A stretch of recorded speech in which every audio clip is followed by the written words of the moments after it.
all my years chefing in my kitchen and on a television shows, this is my first time fishing for crab. I love crab meat, the white crab meat, the brown crab meat, and also the shells that you can make a bisque from. I'm here on Richard and Ryan's boat. We're actually going to catch some crab. It's just absolutely very, very special for me. Ryan, it's lovely to be on the boat.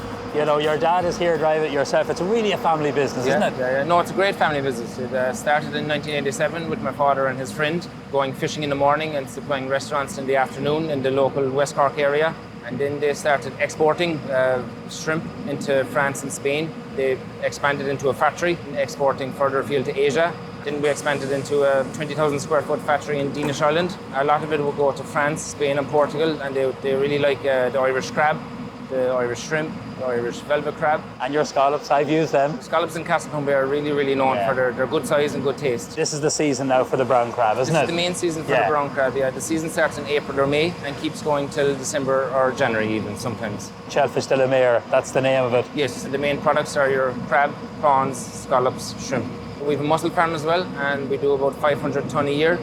And that mussels goes to Ireland, but also is exported to France. Castlecombe is behind us. Castlecombe is just there, yeah. And how far do we have to go out now and we get the crab? Just down to the lighthouse below, if you can see it, down to the Roan Carrig. Okay.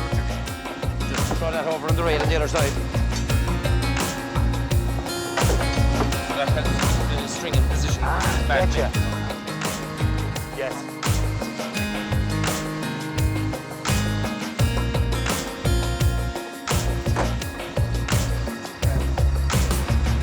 Put the fish in there. Yeah.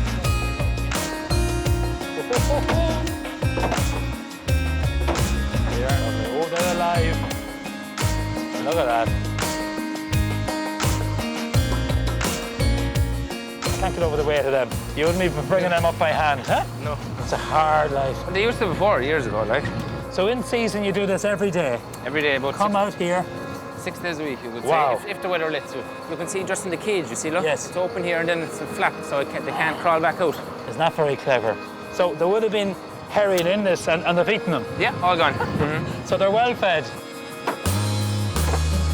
Are we ready to go shooting, so? Yeah. We throw them back?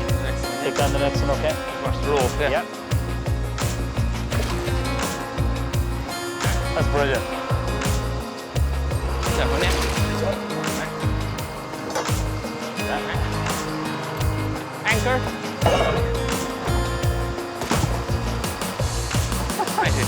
Brilliant. That's it.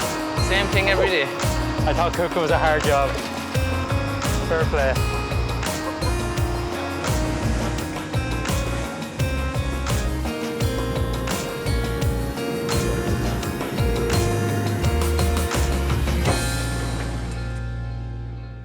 How you would cook the crab at home is you would put it in your fridge for an hour or two, just to put it to sleep first. Once it goes to sleep, you'd put it into boiling water with salt inside in the water, and you'd cook it for 15-20 minutes. And then you would take it out and put it in cold water just to cool it down so you can prepare your crab. Or else inside in the factory, what we do is we put the crab into the freezer to put it to sleep for 2 hours, and then we would put it into the cooker and it would be cooked over the space of an hour and cool down, and then it would be processed. While we were out in the boat with your dad, I noticed him putting smaller crabs back in. Why was that? The story there is that Shellfish Ireland are part of the Origin Green programme with bordbia. It's basically to lessen the impact your company is having on the environment. So one of the target areas that we have with Origin Green is that we would increase the landing size of the crab. So legally you're allowed to land 130 mil and above crab, but we are working on having more fishermen landing 150 mil or more above, so there'll be more crab next year, so it helps the reproductivity of the whole crab. It helps the whole stock levels too, Yes, doesn't correct, it? yeah. And what size would this be? This would be about 160 or 70 mil. Okay, so this is in the water. What's the next stage of this now? The next stage of this now is you take it out, and we will take the claws and leg off it, just a twist, and your 2 claws will come off, and then with the legs. Was this done by hand in the factory? All done by hand in the factory, yeah. We would do definitely 20 or 30 tonne on a daily basis. We did 1.4 million kilos of crab last year. That's incredible. Yeah, we will do the body part first. Okay. You get your 2 fingers in the back of the crab and you push it up and out she comes. Pull it out slowly. So here then you have things called dead man's fingers. Discard of that, no good. Okay. The easiest thing here is if you slice it down the middle. Big knife. So you have your brown meat and your white meat. So you could use the back of a spoon or anything kind of small and pointy to take all the meat out. It's kind of a slow process. And all done by hand, no machine can do this. All done by hand over here, yes. Do people buy crabs whole? Yes, a lot of people buy whole crab in Ireland, so there's more and more people buying it every year, so they seem to be getting more and more educated on what to do. You can keep the juice if you want for an old fish stock or something. That's some more meat. So what we'll do now for dressing crab is... I'd say you've dressed many crabs in your time. A few, yeah. Do you like to eat crab yourself? Yeah, I love crab, yeah. I'd have it about once a week. So that's your shell ready for your crab. So then we'll do the claws. You snap them. So we've all your nice lumpy claw meat here. Yeah. Is that the knuckle you call that? No. That's the knuckle then, yeah. So right, with all the shell that you've left, do you do anything with that? A crab shell would be a big waste factor for us, but at the moment, in conjunction with Origin Green and bordbia, we're trying to find a useful, sustainable resource for the crab shell. So instead of paying to get rid of it, that we can use it as a resource and sell it hopefully someday, like as a fertilizer for golf courses or something. Or if cadmium is a high percentage in the shell of the crab meat, so if we can find a way of extracting the cadmium, it could be used in the pharmaceutical industry. You're going to utilise every single part of the crab? Yeah. On the back of the knife again?